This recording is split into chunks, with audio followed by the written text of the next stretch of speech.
All in Sports Network. We love sports. The Kansas City Chiefs have given us some injury designations ahead of their Week 9 matchup versus the Buffalo Bills. And meanwhile, on Buffalo's side, there has already been 3 players ruled out for Sunday's matchup. We're going to get you all the latest injury designations and news as today is the final practice ahead of the Chiefs and Bills matchup, and some would say rivalry matchup coming up on 325 on CBS on Sunday. Welcome here to the Chiefs Report, everybody. It's your daily Chiefs podcast where we get you all the latest news on Kansas City. I'm your host, Jace Andrews. We appreciate you watching on YouTube, or if you're listening on Spotify or Apple Music, we hope you're having a great Friday or Saturday if you're listening to it on Saturday, getting all the injury news ahead, one day ahead of the game. We got lots to talk about in today's show, so without further ado, let's start with the Chiefs injury report and walk through what exactly was said today by head coach Andy Reid and what the expectation is for some of his injured players. I do want to preface with this: the official injury designation and injury report has not yet been fully put out.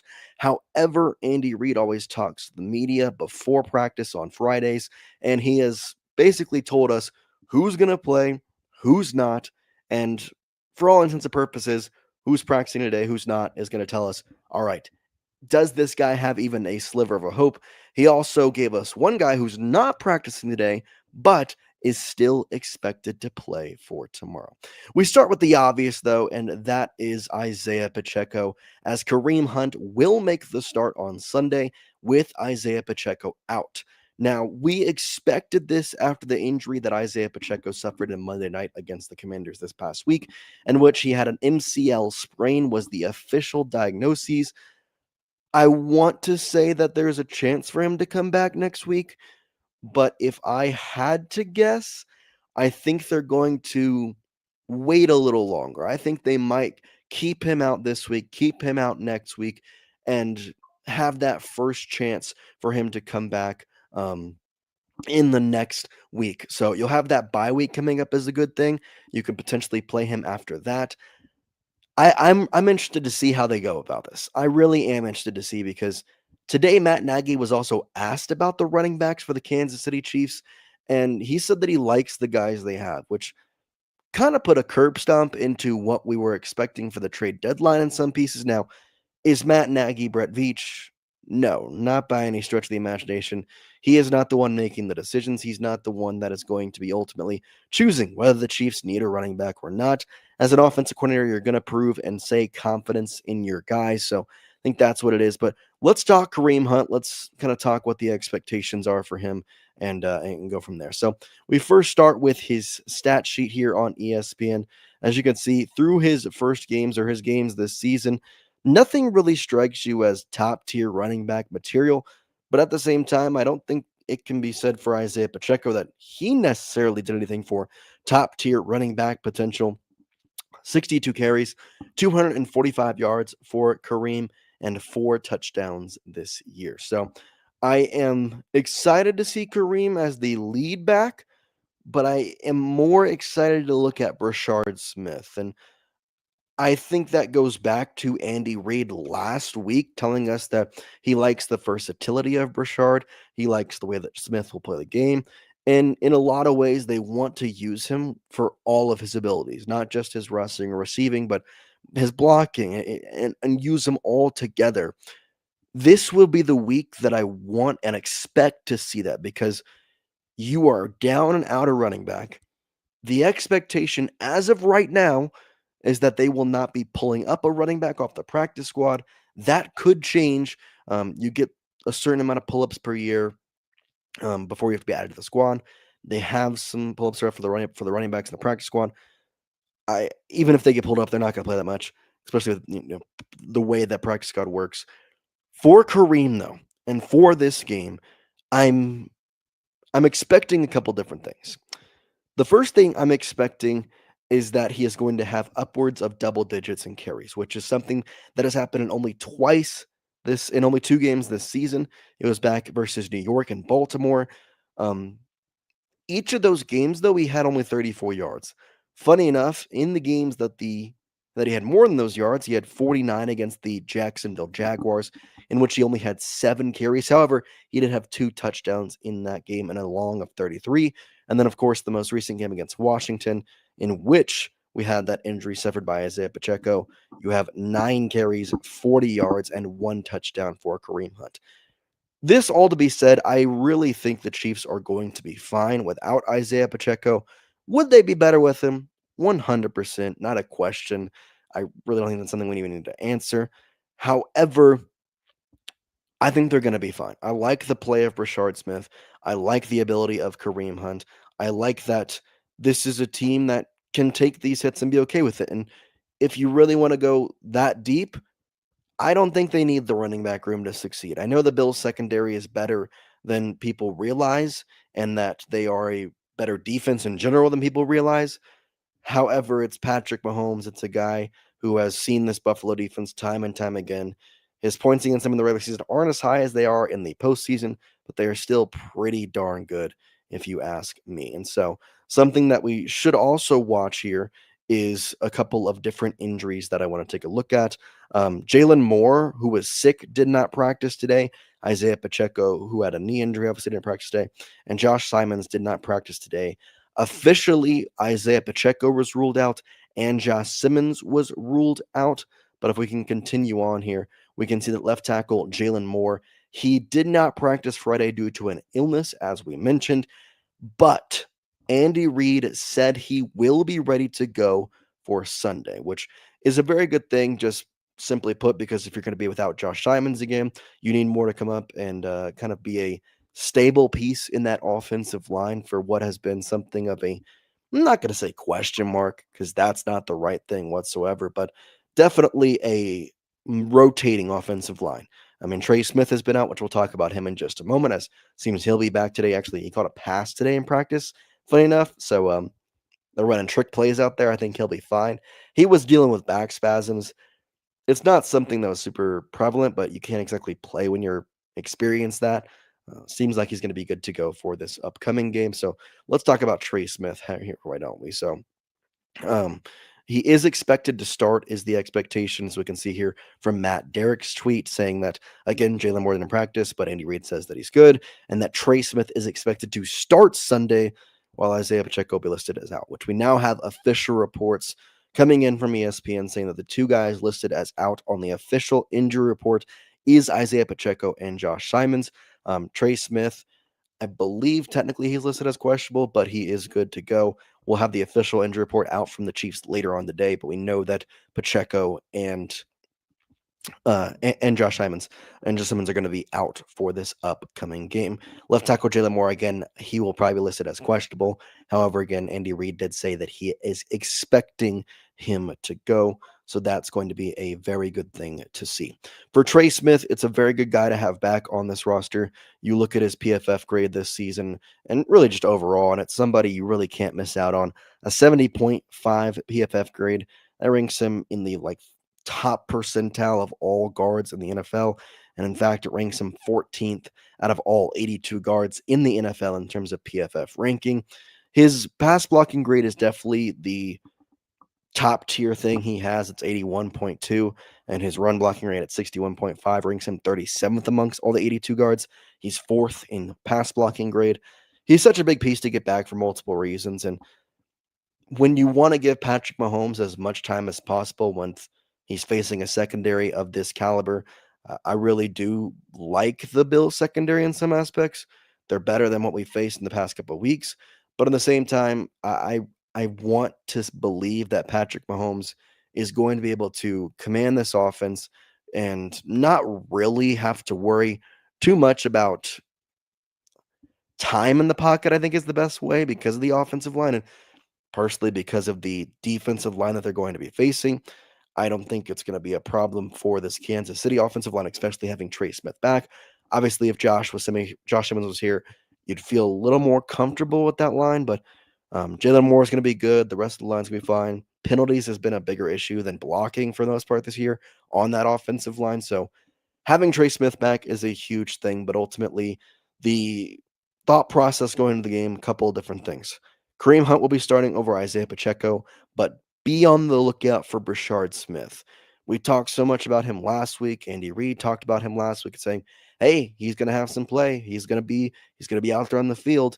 And then we really didn't see him much. He only had 3 carries the entire game and not a single target in terms of receiving. So be on the lookout for Brashard Smith. I'm curious if they pull someone off the practice squad, which we'll talk about if they do tomorrow.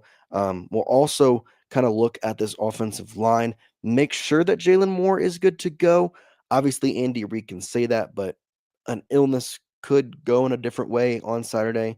However, if Andy Reid has the confidence to say that, hey, he's going to be good come Sunday, that makes me believe that this illness is not something that is like a crazy big deal. Either just like a stomach bug or maybe just certain migraines or headaches or something just enough to say, hey, we don't need you on the practice field today. That's probably all that it is. And then once again, Josh Simmons, in terms of when he could be back, we knew that this week was not going to be the week. The hope around the Chiefs organization is that he will return to the facility at least sometime next week, whether that be, for practice or whatever. And they have the bye week, so it kind of allows him to maybe not come back next week, and then they can come back and be fully rested and prepared for that upcoming 2-game stretch against the Colts and the Broncos. Obviously, in Denver first is going to be a very, very big challenge for them. You'd love to have your full set of hands ready to go for that one. It's kind of the similar thing with Isaiah Pacheco, giving you the bye week. Hopefully they can come in and have the ability to not worry about what they're going to do at running back. And if Kareem Hunt and Brashard Smith work out this week, then that also takes some pressure off. Trey Smith, though, will be good to go. I'm glad he's going to get a game in here against the Buffalo Bills. I don't want to downplay this game in any way. I really don't. But for me, the AFC South games matter a little more. And I know this is a rivalry. I know this is a big game. But the Bills have looked good this year and they've looked bad this year. So I don't really know what to expect. Last week, they looked great against the Carolina Panthers. That's great. It's the Carolina Panthers, and Andy Dalton was playing quarterback. So I don't want to give my full assessment to how they played against Andy Dalton, who's 50 years old at this point. Like, I don't really want to look at that from a perspective of, okay, yeah, they just beat that team. Like, the Panthers are good. Like, they're Bryce Young good is what's doing well. That being said, though, not trying to downplay this game, but I do look more toward that Denver game, having the bye week before it, to be such a huge contest, just to kind of prove this AFC South that you are still here, you are still the team to beat, you are still in the running for that AFC South championship. But it's a big month. It's a big month. I showed the schedule yesterday in the show, but you're going to have to face the Bills here. You got to bye, and then it's a tough 3-game stretch. You're going to face a really good defense and offense and a team in your division in the Denver Broncos. You're going to face what is technically the best record in the AFC in the Indianapolis Colts, and they're going to go up against the best offense in the NFL right now in the Dallas Cowboys. Their defense is horrendous, so you should be able to score it well, but I do find intriguing factors in how the defense for the Chiefs is going to be able to respond against what is right now the league's best offense, given how well the Chiefs defense has performed thus far. So that's the Chiefs injury report. We are going to talk the Bills injury report in just a moment. We are going to take a quick break, though. We'll be right back, so don't stick around for that Bills injury report. Like I mentioned, 3 players already ruled out, so stick around. We'll be right back here on the show. Dive into adventure with Scuba.com, your ultimate destination for top-tier scuba and snorkeling gear. With over 20 years of experience, our expert staff, who've dived everywhere from the Galapagos to the Maldives, provides personalized advice to help you find the perfect gear for any underwater journey. Shop leading brands like GoPro, Aqualung, and Scuba Pro. Whether you're a beginner or a pro, trust Scuba.com for the best in diving equipment and expert guidance. Explore now at Scuba.com. That's SCUBA.com. Scuba.com. BizChair.com, your one-stop shop for premium commercial furniture that blends quality with affordability. From ergonomic office chairs to durable restaurant seating, we cater to diverse industries including corporate, medical, hospitality, and education. With over 20 years of experience, we offer fast shipping, exceptional customer support, and furniture solutions that stand up to high-traffic environment. Elevate your space with BizChair's vast selection of stylish, reliable, and cost-effective furniture. Visit us today at BizChair.com to transform your business.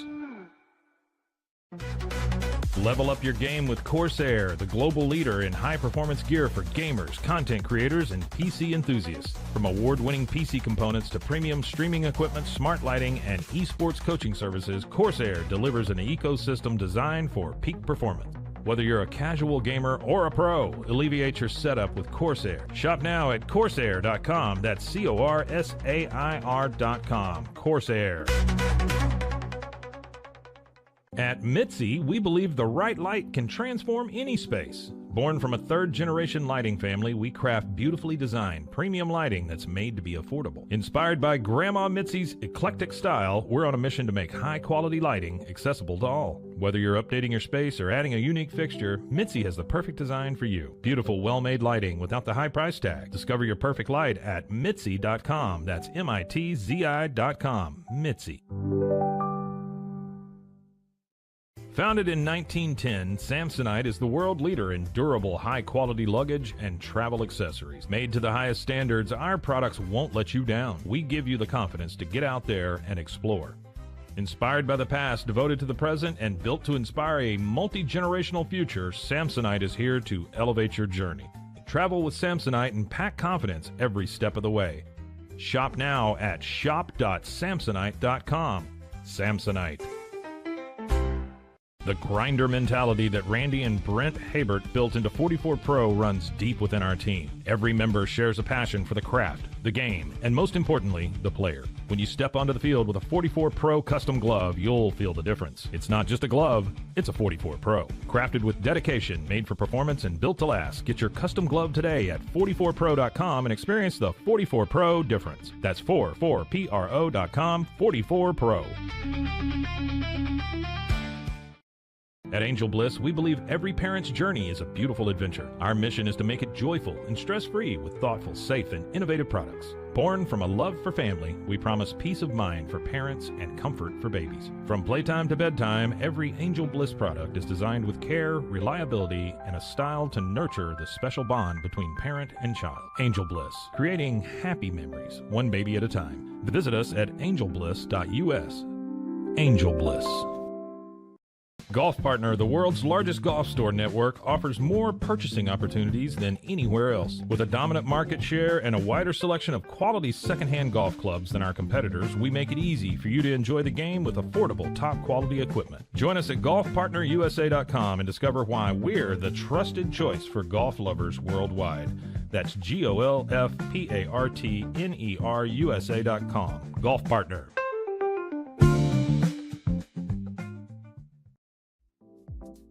Since 2003, Bluehost has been empowering people to harness their brands online with innovative web hosting solutions. Trusted by over 2 million users, we're the longest-running WordPress.org recommended host. With Bluehost, you get a safer, better web experience, supported by the world's most popular site builder, and backed by our commitment to open source projects. Visit Bluehost.com today and take your website to the next level.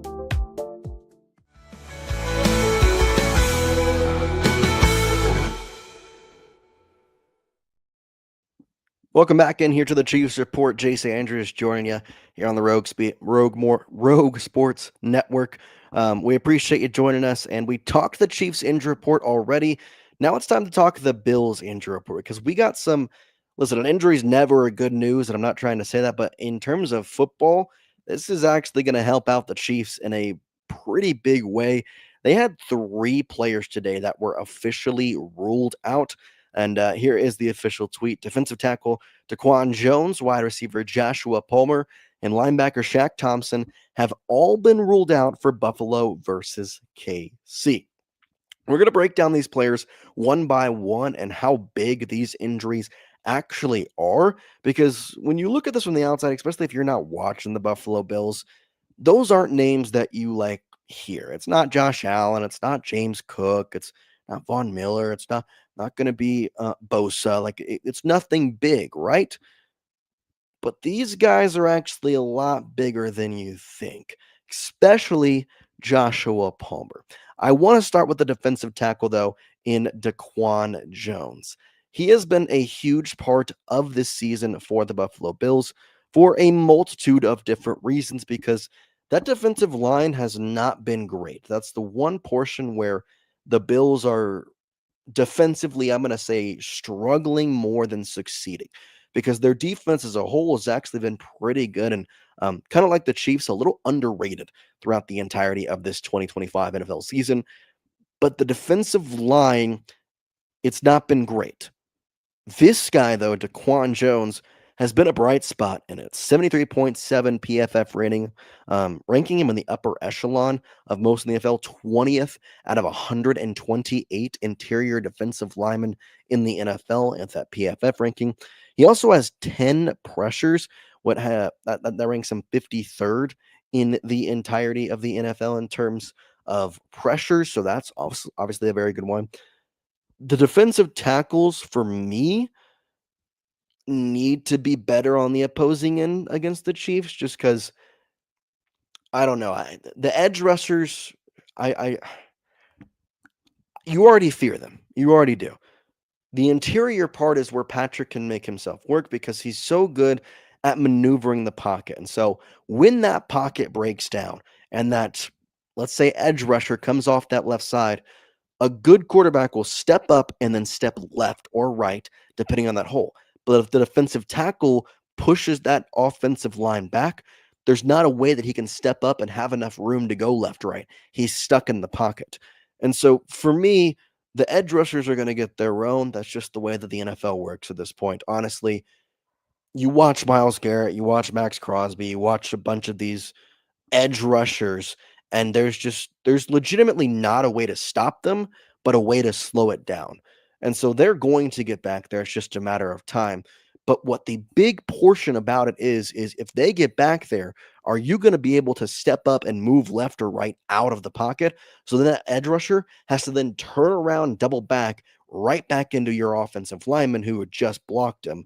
And you're going to have a little extra time to maneuver around. And obviously for Patrick, he can run, he can throw, he can make some magic happen. And so that's why not having one of their upper defensive tackles is such a big deal for me because it allows for Patrick to create more time. And for a defensive line that has been, again, compared to the rest of the defense lacking, you want to think that, okay, well, if that's an injured portion, Patrick's going to have more time. And while the secondary is great, you could only guard for so long. And there is coverage sacks, and there's all that, and they're a very good secondary unit for a lot of purposes. It's hard to guard Xavier Worthy, Rashee Rice, and Travis Kelce for more than 5-6 seconds. I mean, it really is. And so the more time that Patrick can have, the more time he can create, the more likely that every play is going to be a successful, at least pass play. Running is where I'm concerned about for this game. Obviously, not having a defensive tackle on their line helps, both depth-wise and obviously him being such a big piece to the defensive line. It's definitely something to watch out for. So that was the first one, Daquan Jones. I do want to talk about the wide receiver in Joshua Palmer because he is out this game. However, I find him to be a much more useful part to the Bills than most people realize because when you think about the Bills wide receiving core, it's always been kind of like by committee. James Cook obviously is in there with his running back abilities, but you look at Keon Coleman. There's a couple of different guys you can kind of look and see.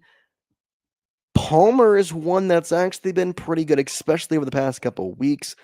He did not play in last week's game against the Carolina Panthers, and obviously they were able to score 30. So if that says anything, but against the Panthers defense compared to the Chiefs, his last couple games, though, against Atlanta, he had 2 receptions for 60 yards, one of them being a 45-yard catch. He had 2 receptions for 36 yards against the New England Patriots, one being a 23-yard catch. Had a lackluster 2-week stretch against Miami and New Orleans, but back in the early part of the year against Baltimore, 5 receptions on 9 targets for 61 yards and a 32-yard long, and 2 receptions on 3 targets against the second week opponent, the Jets, for 47 yards and a 32-yard long. I wanted to say the long in every single one of those because he can create for some big plays. Obviously, the Chiefs have done a very good job this season of limiting the big play. And Palmer is somebody that you almost forget about for a couple of different reasons. Because you're watching Keon Coleman. They use him in different ways. You obviously have to watch their two tight ends. Dawson Knox is a big part of that, and kind of looking at him and knowing that Dalton Kincaid can also be on the other side of the ball. So their tight ends are a huge part. James Cook can be a good receiving back as well. It's an interesting Bills receiving group, and they really do use everybody. Like you always hear running back by committee. The Bills are a receiving unit by committee because everybody contributes, and in any one day they could have a guy have a 45 and go for 60 plus yards. Palmer has been able to do that a couple weeks, and so it's just one less guy for you to worry about. And given the strength that the Chiefs have in the secondary with Trent McDuffie being able to probably lock down, I would expect they'll put him on Keon Coleman. I don't really know what their plan is because they're not really a top wide receiver. They might just stick him on one side of the field, stick Shamari on the other, and say, okay, y'all are gonna just go up against whoever is there. That wouldn't be surprising. You also have Jalen Watson, Joshua Williams you could put in there. I'm really comfortable, especially, again, injuries are never a good thing, but especially with this injury, I'm really comfortable with the Chiefs secondary being able to handle everything. The worry is the running quarterback. That's been something that has been a hard thing for the Chiefs to deal with this season because you think about the last 2 weeks, it's Marcus Mariota, not very mobile. You're able to shut them down defensive wise. You talk about the week prior, the Las Vegas Raiders. You have, guess what? It was Geno Smith and then Kenny Pickett, not mobile quarterbacks. Didn't have to worry about it. Jared Goff, I don't consider him a mobile quarterback. There you go. You were able to play pretty well defensively, but you go back earlier in the season. Think about guys like, oh yeah, that Trevor Lawrence game was pretty rough. It did not look good. There's just a couple of games you go back to, and you can see that the mobile quarterbacks are a hard part for the Kansas City Chiefs to defend. And so for Josh Allen and for this Chiefs defensive line, how can they contain him? How can they be able to let their coverage work downfield and not let Josh Allen rush for 100 yards against you? Not let James Cook get on and be a dump off that goes for 25 yards every other play. That's the big thing that I'm worried about in this game. I don't think it's going to be a huge problem downfield wise. They've been able to limit big plays, but if the Bills consider that their best option is Josh Allen, their best option is dump off routes, then we might see a bunch of streak routes for some of the receivers and using those as decoys to try and open up the underneath of the field, which means you're going to have to rely a lot on your linebackers, Drew Tranquil, Nick Bolton, Leo Chenal. You'll got to be ready to make that open field tackle because if not, it's going to go back to the safeties who may be all the way down the field. Intriguing parts of the game. We'll obviously get to watch it all together on Sunday and kind of see what exactly happens. But those are the two bigger injuries. I also want to talk about Shaq Thomas, the other injury in this light. He had 10 tackles against Atlanta 2 weeks ago. This past week, he had 4 tackles against Carolina. He's a big part of their okay, he's not a big part of the defense, but he is maybe a key part. I don't know what the right word is. Missing him is definitely going to hurt, but I put him last in terms of totem pole of injury and what the I guess the backlash is on their defense, how bad it makes them look in some aspects. So he's a good linebacker. He does have a forced fumble this season that was against the Patriots in that one game that Buffalo ended up losing anyway. So I'm really excited for this game, and these injuries almost make it more of an exciting game. Again, I'm trying not to be like so positive about these injuries, but you have to look at it from a football light and like it is a better way for the Chiefs to go about this game and know that, okay, well, they don't have one of their upper tier defensive interior linemen. Well, that's got to be good for us. Okay, well, they also don't have one of their wide receivers, and given the way they kind of play football this season, that's good for us. Their linebacker, it's going to be a huge part to kind of, again, probably being part of coverage, probably being part of blitzing Patrick Mahomes. Like I said, I almost want to say this for both teams, but I really don't know how the defense is going to play against the offense and kind of work against that scheme. Because I know what the offenses are going to do pretty simply. They're going to throw the rock. That's going to happen. James Cook is going to run a little bit. Obviously, the Chiefs is going to have to be good running defense. I'm not really too worried about that. throwing the ball is where both these teams are going to thrive this week. And so I'm very, very curious to say, what do the secondaries do? Both these secondaries very underrated, very good. How does that kind of correlate with each other, correlate with the game or the scheme on the other side of the ball? So going to be a mind game between Sean McDermott, Andy Reid, obviously Matt Nagy, Steve Spagnuolo. They're going to have their game plans ready. They're going to go out there. They're going to perform. Joe Brady has got a pretty good offensive mind as well. So I'm intrigued to see what happens. I'm intrigued to see what the outcome of this is. But the best part about football is we can speculate, we can sit here, we can say all we want, but we don't get to know anything until the first whistle and the last whistle. So, with that being said, we are excited for the game. We are hoping that you'll join us for the post-game show whenever that does happen, obviously, after the game. And we appreciate you. We hope you have a great weekend if you don't see it tomorrow. And go Chiefs. Hopefully, they're able to get that win Sunday. We'll be talking positively Sunday night and on Monday morning as well. For now, though, we appreciate it. Have a great Friday. Have a great weekend. And we'll see you next time here on the Chiefs Report, a part of the Rogue Media Sports Network. Peace out, everybody. All in Sports Network. We love sports.